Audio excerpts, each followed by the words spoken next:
Ce matin-là a commencé comme tous les matins commencent, debout avant 6 heures, un café que j'ai à peine goûté, les embouteillages sur la 86 qui dévorent 40 minutes de ma vie, et un chantier où chaque décision atterrissait sur mon bureau avant 8 heures du matin. 2 équipes en retard, une livraison de béton repoussée de 3 heures, et un sous-traitant menaçant de quitter le chantier à cause d'un litige de paiement que je n'avais même pas à résoudre. À 15 heures, j'avais une migraine qui s'était installée juste derrière mes yeux et qui ne bougeait plus. Je gère des projets de construction, les gens entendent cela et imaginent un gars avec un casque de chantier pointant des choses du doigt. Ce que cela signifie réellement, c'est que vous portez le poids de chaque retard, de chaque dépassement de coût et de chaque dispute entre les corps de métier. Et vous le faites sans vous effondrer parce que dès que vous le faites, tout le chantier suit. Cette journée était l'une des plus dures, pas la plus dure, mais pas loin.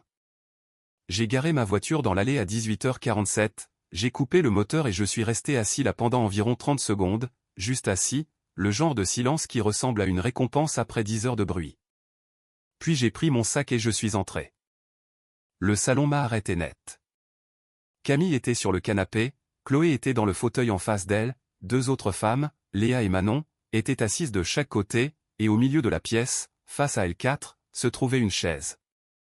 L'une de nos chaises de salle à manger sortit et placée là comme si elle n'attendait que moi. Personne n'a rien dit pendant une seconde. Chloé a parlé la première, elle avait ce calme répété dans la voix, le genre que les gens utilisent quand ils ont répété ce qu'ils allaient dire. Elle m'a dit qu'elle voulait parler, que Camille avait des choses qu'elle avait besoin d'exprimer et qu'elles étaient là pour soutenir ce processus. Elle a utilisé le mot « processus ». Elle a même dit que c'était un espace sécurisé pour nous deux. J'ai regardé la chaise, j'ai regardé Camille. Camille ne me regardait pas. J'ai posé mon sac lentement et j'ai dit « C'est quoi, ça ?» Chloé a commencé à expliquer quelque chose sur le fait que Camille se sentait inaudible, quelque chose sur un déséquilibre dans la dynamique du foyer. Elle avait tout un cadre théorique pour ça. Je l'ai laissé dire environ 4 phrases, puis j'ai dit « Je vais t'arrêter là ». Ma voix était calme. Je ne sais pas ce que Camille vous a dit, mais je ne m'assois pas sur cette chaise. Chloé a insisté, elle a dit que c'était exactement le genre de résistance qu'elles attendaient, qu'il était important pour moi d'être ouvert à la perspective de Camille. Je l'ai regardé un instant. Chloé, tu es dans ma maison, tu as tiré une chaise au milieu de mon salon et tu me dis de m'y asseoir pour que tu puisses m'expliquer mon propre mariage, ce n'est pas un espace sécurisé, c'est un guet-apens. Manon est intervenue, elle a dit que j'étais sur la défensive. Léa a hoché la tête comme si cela confirmait quelque chose. Je me suis tourné vers Camille, est-ce que tu as planifié ça? Elle m'a enfin regardé, elle n'a pas répondu tout de suite, ce qui était une réponse en soi. J'avais besoin de soutien, a-t-elle dit doucement. Pourquoi faire, ai-je demandé. Tu aurais pu me parler, tu as eu chaque soirée depuis 2 ans pour me parler. Ça a fait mouche, je pouvais le voir, mais Chloé a récupéré vite. Elle a coupé la parole en disant que c'était exactement le problème, que Camille ne sentait pas qu'elle pouvait venir vers moi, que j'étais inabordable et méprisant. Je me suis retourné vers Chloé, tu ne me connais pas, tu connais ce que Camille te raconte, filtré par tout ce que tu lui sers depuis quelques mois, je ne ferai pas ça avec toi. J'ai regardé Léa et Manon, j'aimerais que vous partiez toutes les 3, maintenant. Le ton de Chloé a changé, elle a dit que je prouvais leur point de vue, que ma réaction était exactement ce que Camille avait décrit. Elle a dit qu'elle n'irait nulle part tant que Camille n'aurait pas dit qu'elle allait bien. Camille, ai-je dit, dis à tes amis de rentrer chez elle. La pièce est devenue silencieuse. Chloé a commencé à dire que je ne pouvais pas donner d'ordre aux gens, que Camille avait une voix. Elle en a une, ai-je dit, elle en a une depuis le début, elle ne l'a juste pas utilisée avec moi. J'ai ramassé mon sac là où je l'avais posé. Je vais prendre une douche, quand je ressortirai, j'aimerais parler à ma femme seule, si vous êtes encore là toutes les 3 quand je reviendrai, je considérerai que la soirée est terminée et nous aurons cette conversation demain sans public. Je suis passé devant elle et j'ai descendu le couloir. Sous la douche, l'eau était aussi chaude que les tuyaux le permettaient. J'ai repensé à ce qui venait de se passer, pas la colère, je n'étais pas en colère, pas exactement, c'était plutôt le genre de clarté que l'on obtient quand quelque chose confirme ce que l'on essayait d'ignorer. Cela n'était pas venu de nulle part, quelqu'un l'avait travaillé au corps, et elle avait laissé les choses aller jusque-là avant de m'en dire un mot. Quand je suis ressorti, Chloé, Léa et Manon étaient partis.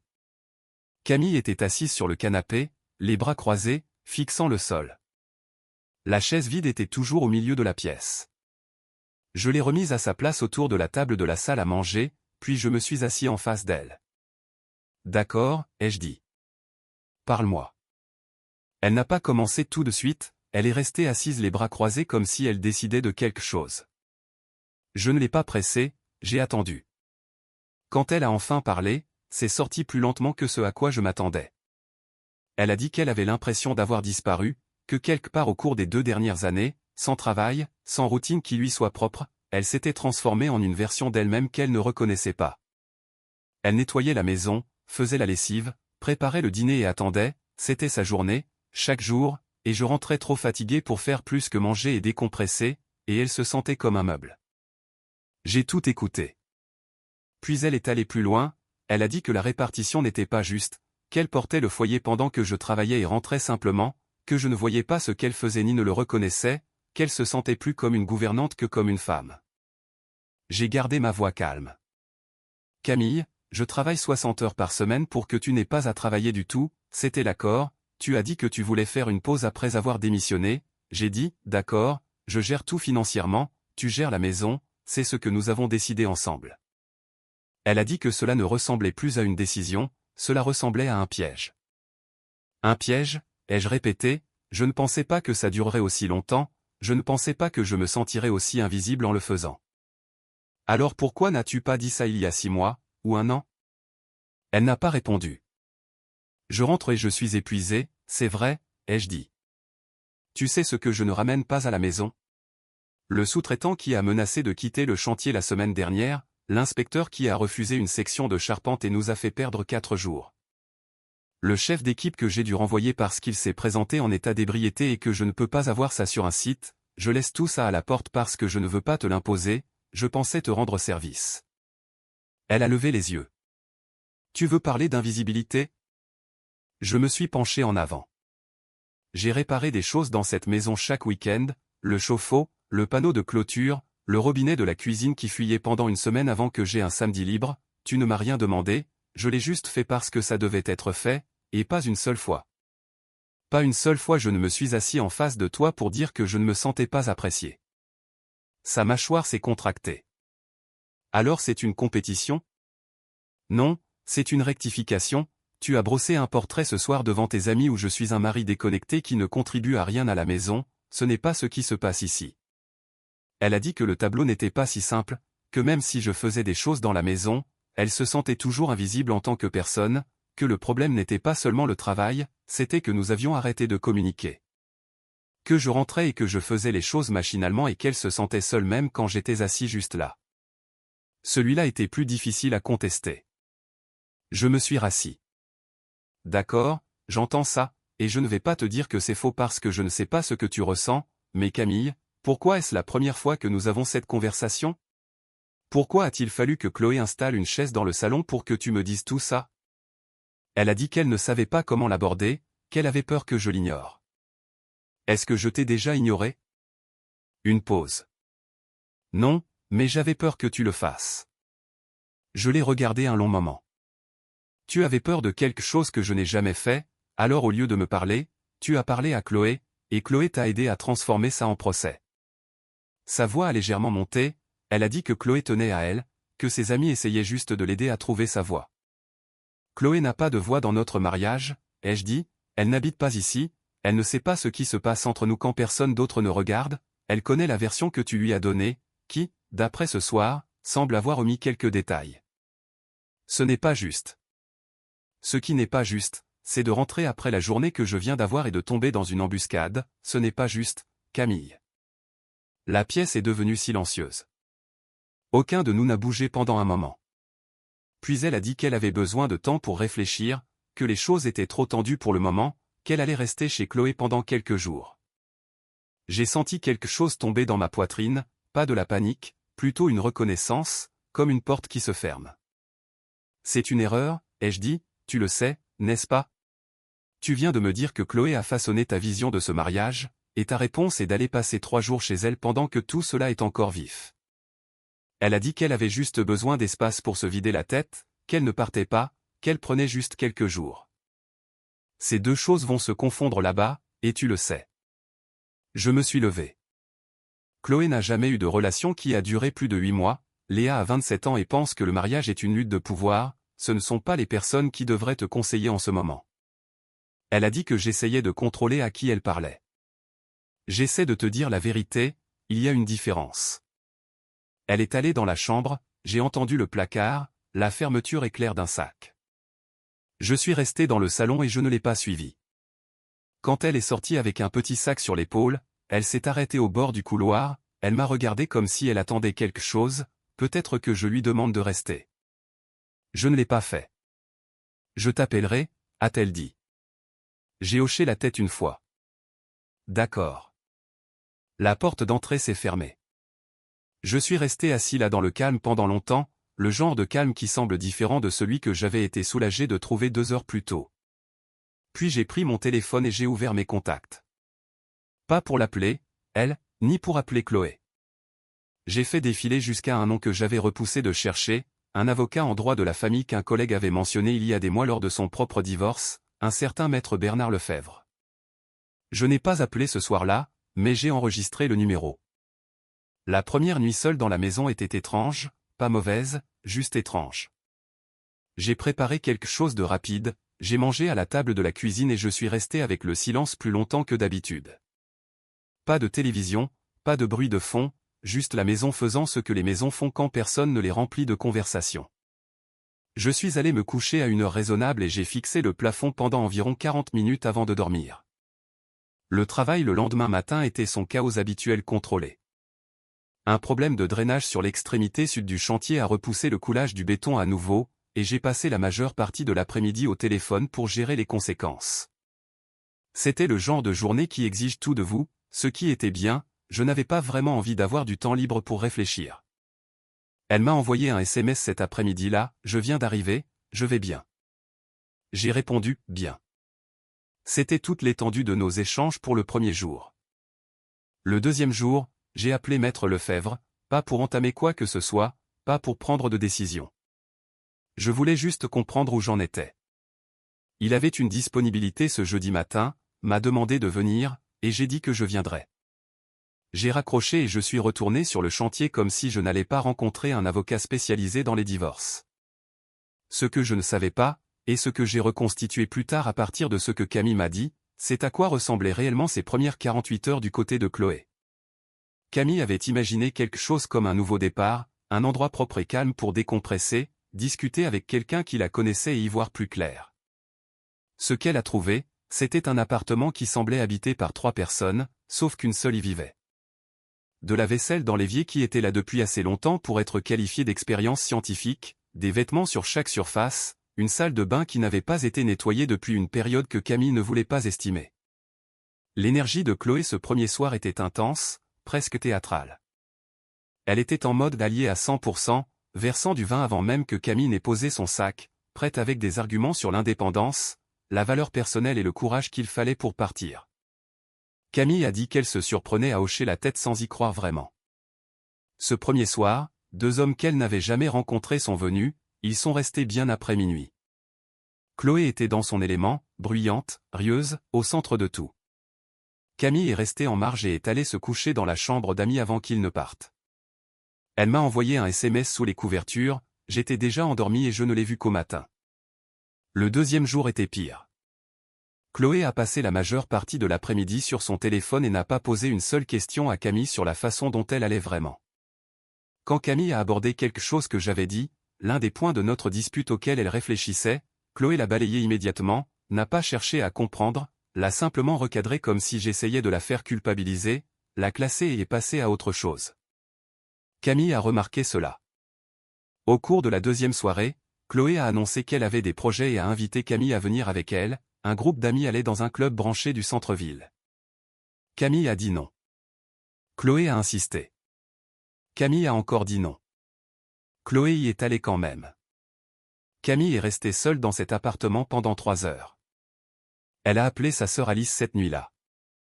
Alice était la personne stable, celle qui avait toujours été franche avec Camille d'une manière que ses amis ne l'étaient pas. Alice a demandé comment elle allait et Camille a dit bien. Alice a répondu qu'elle n'en avait pas l'air. Elles ont parlé pendant presque 1 heure. Alice n'a pas pris parti, elle a juste posé des questions, des bonnes questions, le genre qui obligeait Camille à réfléchir au lieu de simplement réagir. À la fin de l'appel, Camille était plus calme qu'elle ne l'avait été de toute la journée. Pendant ce temps, j'étais à la maison en train de faire ce que je fais toujours quand quelque chose ne va pas et qu'il n'y a encore rien à faire. Je suis allé dans un magasin de bricolage le samedi matin, j'ai pris du matériel pour une étagère que j'avais l'intention de construire dans le garage depuis 2 mois et j'ai passé 4 heures à la découper et à la monter. Du travail physique, des résultats concrets, ça aidait. Ce soir-là, je me suis assis sur la terrasse arrière avec une bière et j'ai regardé le jardin. Nous avions parlé d'y installer un petit potager. Camille l'avait mentionné plus d'une fois, et j'avais sans cesse répété que nous nous en occuperions. Il m'est apparu, assis là tout seul, que je n'avais aucune bonne raison pour laquelle nous ne l'avions pas fait. Dimanche matin, j'ai appelé le cabinet de Maître Lefebvre et j'ai confirmé le rendez-vous de jeudi. Ensuite, j'ai nettoyé la maison, pas parce qu'elle en avait besoin, mais parce que j'avais besoin de faire quelque chose de mes mains qui ne soit pas de la réflexion. Dimanche après-midi, après 3 jours, j'étais arrivé à un point que je ne m'attendais pas à atteindre si vite. Pas de la colère, pas du désespoir, quelque chose qui ressemblait davantage à de la détermination. La conversation que nous avions eue était réelle et une partie avait porté ses fruits, mais le fait qu'il ait fallu une confrontation mise en scène dans mon propre salon pour y arriver, cette partie-là, je n'arrivais pas à l'oublier. Si la communication s'était dégradée à ce point sans même que je m'en aperçoive, c'était quelque chose dont nous devions tous les deux rendre compte. Je ne savais pas encore que ce même dimanche, à 50 minutes de là, Camille était au milieu d'une dispute avec Chloé qui allait tout changer. Chloé est revenue du club à 2 heures du matin avec un homme que Camille n'avait jamais vu auparavant. Elle les a entendus entrer, la porte, les rires, le volume de 2 personnes qui avaient bu et ne remarquaient pas à quel point elles étaient bruyantes. Camille était allongée dans la chambre d'amis, lumière éteinte, et écoutait la paroi mince entre elle et tout ce qui se passait dans la pièce d'à côté. Et elle a repensé à notre salon et à la chaise et à quel point Chloé semblait sûre d'elle dans ce fauteuil 3 jours auparavant. Elle s'est levée tôt le lendemain matin, a fait du café dans une cuisine qu'elle avait nettoyée elle-même la veille et s'est assise à la petite table de Chloé, son téléphone face contre terre. L'homme de la veille est parti vers 9 heures. Chloé est sortie 20 minutes plus tard dans une chemise trop grande, cherchant son chargeur, et a semblé presque surprise de trouver Camille encore là. Elle s'est versé un café et a demandé comment Camille avait dormi. Camille a répondu « bien ». Puis elle a posé une question qu'elle préparait. Elle a interrogé Chloé sur la situation du loyer. Ce n'était pas une accusation, elle avait juste remarqué une pile d'enveloppes sur le comptoir de la cuisine, le genre qui arrive avec des inscriptions rouges à l'extérieur.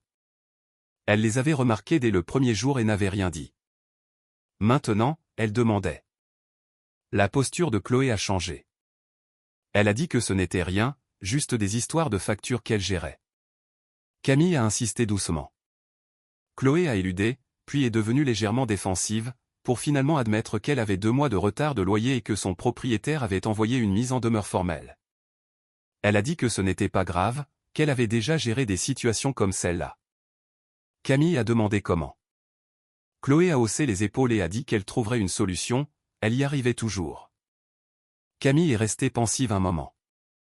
Puis elle a posé des questions sur la dernière relation de Chloé, celle qui s'était terminée 4 mois plus tôt, celle que Chloé avait décrite à l'époque comme étant enfin libre. Camille a demandé ce qui s'était réellement passé. La réponse de Chloé était vague d'une manière qui a tout dit à Camille. Un gars qui n'était pas prêt à s'engager, une incompatibilité, des directions différentes. Elle a énuméré des raisons comme si elle lisait une liste et aucune n'avait de poids. Camille s'est souvenue de ce que j'avais dit dans le salon, Chloé n'a jamais eu de relation qui a duré plus de 8 mois. Elle avait balayé cette remarque quand je l'avais faite. Maintenant, elle faisait elle-même le calcul. Cet après-midi-là, Chloé a suggéré qu'elle sorte, pas dans un club cette fois, juste pour déjeuner quelque part. Camille a accepté. Elles ont pris une table en terrasse et la conversation était correcte au début, légère, facile. Puis Chloé a de nouveau abordé la situation avec moi.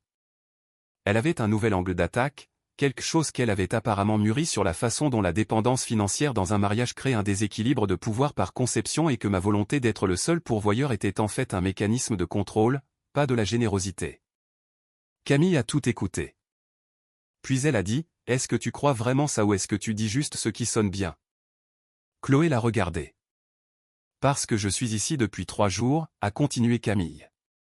Et j'ai passé plus de temps seul dans ton appartement qu'à te parler. Tu es sorti sans moi, tu as ramené quelqu'un à la maison sans me prévenir, et la seule fois où j'ai essayé de parler de quelque chose de réel. Tu m'as dit que je me sentais juste coupable à cause de la façon dont il a présenté les choses. Elle a gardé une voix stable. Tu ne m'as pas demandé ce que je pensais, tu m'as dit ce que je pensais. Chloé a dit qu'elle essayait juste d'aider. Je sais que tu le fais, a dit Camille. Mais une aide qui arrive avec une conclusion déjà fixée n'est pas vraiment une aide. Le déjeuner s'est terminé peu après, pas par une explosion, juste par un silence qu'aucune des deux n'a comblé. Elles sont retournées à l'appartement séparément et Camille est allée directement dans la chambre d'amis et s'est assise sur le bord du lit. Elle a ouvert l'application photo sur son téléphone et a fait défiler vers l'arrière, pas très loin, juste quelques mois. Un dimanche dans le jardin. Nous deux, moi tenant un poisson que j'avais attrapé sur la côte. Elle riant de la grimace que je faisais. Elle se souvenait clairement de ce jour-là. J'étais rentré de cette partie de pêche et j'avais réparé la moustiquaire dont elle avait mentionné qu'elle coinçait. Elle ne m'avait pas demandé de le faire, je l'avais juste fait. Elle a fait défiler encore un peu, une photo qu'elle avait prise de l'étagère du garage que j'avais construite il y a des mois. Elle l'avait prise pour l'envoyer à sa mère. La légende qu'elle avait tapée et jamais envoyée, il a construit ça en un après-midi. Elle a posé le téléphone, puis elle m'a appelé. J'étais sur le chantier quand mon téléphone a sonné. J'ai vu son nom et je me suis éloigné du bruit pour me mettre au calme près des roulottes de chantier. J'ai répondu. Elle a dit « Salut ». J'ai répondu « Salut ». Il y a eu une pause qui a semblé plus longue qu'elle ne l'était probablement. Elle a demandé si nous pouvions parler quand elle reviendrait, pas au téléphone, en personne. Je lui ai dit que j'avais quelque chose à lui dire aussi et qu'elle devrait rentrer. Elle a demandé quand. J'ai dit quand elle serait prête. Elle a dit demain matin. J'ai dit d'accord. Nous avons raccroché. Je suis resté devant la roulotte une minute à regarder le vide, puis je suis retourné au travail. Ce soir-là, j'ai remis la chaise de la salle à manger à sa place, je me suis assis à la table avec un stylo et une feuille de papier, et j'ai noté les choses que je voulais dire, pas pour les répéter, mais pour m'assurer que je disais ce que je pensais vraiment. Et pas seulement en réaction à ce qu'elle m'avait fait ressentir. Au moment où je me suis couché ce soir-là, la feuille de papier n'avait qu'une seule ligne, dis-lui la vérité. Laisse-la faire de même, puis décide. Jeudi matin, j'avais rendez-vous avec Maître Lefebvre à 9h. Camille rentrait quelque temps après. J'ai maintenu les deux. Le bureau de l'avocat était au 4e étage d'un immeuble moderne, le genre d'endroit avec de la moquette neutre, des diplômes encadrés et une réceptionniste qui vous propose de l'eau avant même que vous ne soyez assis. J'ai décliné l'eau et je me suis assis en face de lui à un bureau où il n'y avait rien d'inutile. Il a été direct, ce que j'ai apprécié. Il m'a expliqué les bases de ce à quoi ressemblerait un divorce compte tenu de notre situation, 2 ans sans qu'elle travaille, pas d'enfant, la maison en location à nos deux noms. Il a dit que rien n'était irréversible à ce stade, que j'étais toujours dans une position où les options étaient ouvertes. Il a également dit que si j'étais là juste pour comprendre mes options et que je n'avais pas pris de décision, c'était tout à fait normal et que je devais prendre mon temps. Je lui ai dit que je n'avais pas pris de décision. Il a hoché la tête et m'a dit d'appeler quand ce serait fait. Je suis rentré chez moi, j'ai enlevé mes vêtements de travail et j'ai fait du café. Elle avait dit dans la matinée. À 11h, sa voiture est entrée dans l'allée. J'ai regardé par la fenêtre de la cuisine sans le vouloir. Elle a passé la porte avec son sac et l'a posé près de l'entrée.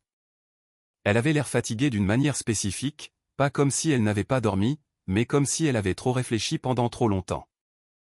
Elle m'a regardé, et je pouvais dire qu'elle essayait de tâter le terrain avant de dire quoi que ce soit. Je lui ai dit de s'asseoir. Nous avons fini à la table de la cuisine, la même table où j'avais mangé seul pendant 3 nuits. Elle a croisé ses mains devant elle et je me suis assis en face d'elle avec mon café. Je n'ai pas pris de gants. Je lui ai dit que j'avais rencontré un avocat en droit de la famille ce matin-là. Elle s'est figée. J'ai dit que je ne déposais rien, que je n'avais rien décidé, mais qu'après ce qui s'était passé dimanche soir et la conversation que nous avions eue avant son départ, j'avais besoin de comprendre où en étaient les choses légalement si elles allaient dans cette direction. Je lui ai dit que c'était la pure vérité sur mon état d'esprit. Elle a fermé les yeux une seconde. Quand elle les a ouverts, elle a dit « Je ne veux pas divorcer ». J'ai dit, dis-moi ce que tu veux alors. Et puis quelque chose a changé dans sa façon de se tenir. Ses épaules sont descendues légèrement, la posture défensive avec laquelle elle était entrée s'est relâchée et elle a commencé à parler. Pas de la manière dont elle avait parlé dimanche, qui avait la forme d'un grief préparé, c'était différent. C'était quelqu'un qui disait ce qu'il pensait réellement. Elle a dit qu'elle s'était trompée sur Chloé, pas en tant que personne, mais en tant que source de conseils sur quelque chose d'aussi spécifique qu'un mariage. Elle a dit qu'elle comprenait maintenant que Chloé filtrait tout ce que Camille lui disait à travers ses propres expériences avec les hommes, ses propres conclusions sur les relations, et que ces conclusions n'avaient rien à voir avec moi ou avec nous. Elle a dit que le fait d'être dans cet appartement pendant 3 jours avait été clarificateur d'une manière qu'elle n'avait pas prévue. Puis elle a dit quelque chose que je n'avais pas anticipé. Elle a dit que le problème n'avait jamais été vraiment la vaisselle ou la lessive ou qui en faisait le plus. Elle a dit que le problème était qu'elle avait cessé de se sentir comme une personne avec un but. Et au lieu de s'en occuper directement, elle avait cherché quelque chose d'extérieur pour expliquer ce vide et Chloé lui avait tendu une explication facile à accepter parce qu'elle plaçait la cause à l'extérieur d'elle-même. Je l'ai laissé finir. Puis j'ai dit, j'aurais dû m'en apercevoir. Je savais que quelque chose ne te plaisait pas. Je me disais que tu l'aborderais quand tu serais prête, et c'était plus facile pour moi que de poser la question. Je l'ai regardée fixement. C'est ma faute. Elle a secoué la tête légèrement. Tu portais beaucoup de choses. Nous en portions tous les deux, ai-je dit, de différentes manières, l'erreur a été de les porter séparément. Nous sommes restés avec ça un moment. Puis elle a posé des questions sur Maître Lefebvre, si j'y pensais encore. J'ai été honnête avec elle. J'ai dit que je ne savais pas encore, que j'étais allé le voir parce qu'après dimanche, j'avais besoin de savoir que j'avais des options, pas parce que j'étais certain de l'option que je voulais. Je lui ai dit que le mariage n'était pas brisé, mais que la façon dont nous avions fonctionné à l'intérieur avait des problèmes qui allaient refaire surface si nous ne les traitions pas directement. Elle a dit qu'elle le savait. J'ai dit, plus d'intermédiaire. Si quelque chose ne va pas, tu me le dis. Je ne veux plus apprendre les choses par une mise en scène dans mon salon. Elle a hoché la tête, et je ferai de même. J'ai ajouté, j'arrêterai de traiter le silence comme un service. Elle a presque souri à cela. Presque. J'ai rempli mon café et j'ai poussé le sien vers elle, même s'il était devenu froid, et elle a entouré la tasse de ses mains. Bref, nous avons parlé pendant encore 1 heure, pas du drame des 4 derniers jours, mais des choses réelles qui avaient dérivé, son sentiment d'utilité, mon habitude de compartimenter, le jardin qu'elle avait mentionné et que je n'avais jamais réalisé. Les conversations que nous avions l'habitude d'avoir et qui avaient été remplacées par des soirées de silence parallèles. Rien de tout cela n'était confortable, tout était nécessaire. Au moment où nous avons cessé de parler, le café était terminé depuis longtemps et la lumière dans la cuisine était passée à cette lueur plate de l'après-midi qui entre par la fenêtre latérale. Elle s'est levée et a lavé les 2 tasses sans rien dire. Je l'ai regardé faire et j'ai remarqué que cela semblait tout à fait ordinaire, juste une personne lavant des tasses dans une cuisine. J'ai appelé le cabinet de l'avocat avant le dîner et j'ai laissé un message à la réceptionniste pour lui dire que je n'irai pas plus loin pour le moment. Ce soir-là, nous avons commandé thaïlandais dans un endroit où nous n'étions pas allés depuis presque 1 an. Nous avons mangé à table au lieu de manger sur le canapé. Nous avons plus parlé qu'en plusieurs mois. Ce n'était pas réglé, mais c'était un début qui avait une base réelle, ce qui est plus que ce que nous avions il y a 4 jours. Les semaines qui ont suivi cette conversation n'ont pas été un montage de film, il n'y a pas eu de moment unique où tout s'est remis en place.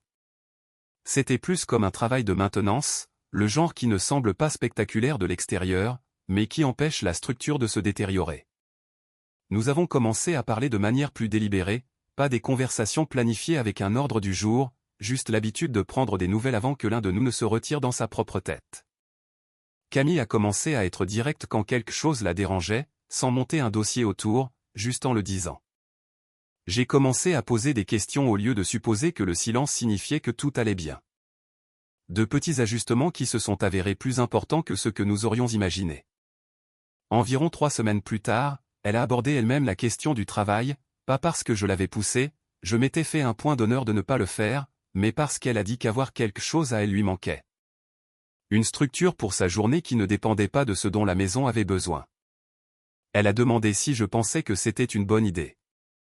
Je lui ai dit que je pensais que c'était une bonne idée depuis un moment, mais que cela devait venir d'elle. Elle a commencé à postuler la semaine suivante.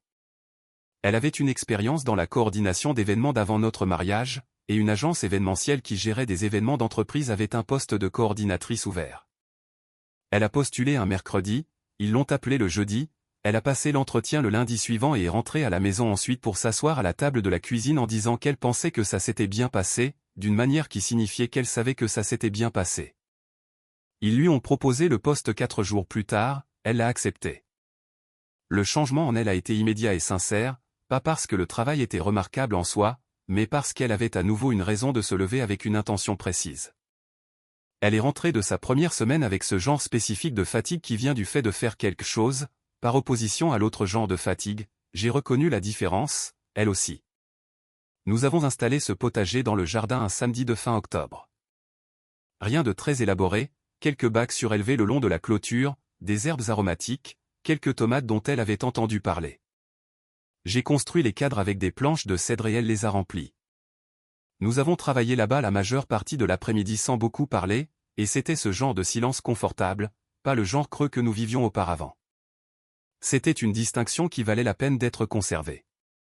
Quant à Chloé, je n'ai pas posé de questions directes à Camille, et Camille n'a pas dit grand-chose au début. Ce qui est ressorti avec le temps, par morceaux, c'est ceci, le propriétaire de Chloé a mis à exécution l'avis d'expulsion, elle a dû quitter l'appartement en novembre et a dormi sur différents canapés le temps de régler ses finances. Léa avait coupé le contact avec elle après une dispute d'argent, apparemment Chloé lui avait emprunté une somme et ne donnait plus de nouvelles pour le remboursement. Manon s'était éloignée plus discrètement, comme les gens le font quand ils ne trouvent plus le chaos divertissant. Puis, au début du mois de décembre, Camille a mentionné presque en passant que Chloé avait été testée positive à une infection sexuellement transmissible, quelque chose qu'elle avait apparemment contracté avec l'un des hommes qu'elle fréquentait.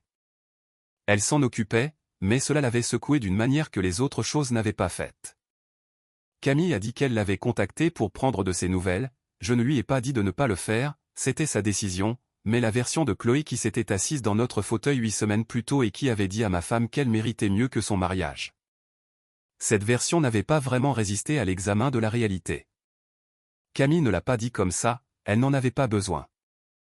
Ce que j'ai remarqué plus que tout cela, c'est ce qui avait changé à la maison. Camille et moi avons eu un désaccord en novembre, un vrai sur l'argent et les priorités, le genre qui autrefois s'enterrait et s'envenimait. Cette fois, elle a dit ce qu'elle pensait, j'ai dit ce que je pensais, nous avons discuté sans que cela ne devienne un référendum sur toute notre relation, et au moment d'aller au lit, nous avions une solution réelle. Rien de dramatique, juste deux personnes qui avaient cessé d'être prudentes l'une avec l'autre de la mauvaise manière et commençaient à être honnêtes à la place. La canne à pêche que je gardais dans le garage est ressortie début novembre. Je suis allé au bord de l'eau un samedi matin pendant que Camille était à un brunch avec ses collègues, de vrais collègues, des gens qu'elle avait rencontrés par le travail, pas par une idéologie partagée sur le mariage. J'ai attrapé 2 beaux poissons que j'ai relâchés et je suis resté là un moment à regarder l'eau. J'ai repensé à la nuit où j'étais rentré pour trouver cette chaise au milieu de la pièce, l'épuisement, l'embuscade, la certitude absolue que j'avais ressentie à ce moment-là que je ne m'assiérais pas dedans.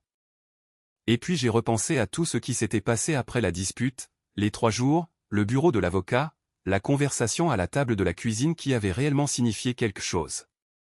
Cela aurait été plus facile si rien de tout cela n'était arrivé, mais plus facile et mieux ne sont pas la même chose, et j'avais passé assez de temps à les confondre. Je suis rentré, je me suis arrêté pour lui prendre un café qu'elle n'avait pas demandé. Elle était dans le jardin quand je suis arrivé, accroupie près des bacs, vérifiant quelque chose. Elle a levé les yeux quand elle a entendu le portail, je lui ai tendu le café. Elle l'a pris, l'a regardé, m'a regardé. Tu n'étais pas obligé de faire ça. Je sais, ai-je dit. Nous sommes restés là un moment. Les tomates commençaient à pousser. Le jardin ressemblait à quelque chose que nous avions construit ensemble, ce qui était le cas. C'était suffisant. Alors, une chaise au milieu du salon, c'est ce qu'il a fallu pour que tout explose. Pas une conversation, une chaise, et 3 amis avec des opinions sur un mariage dans lequel elle n'était pas.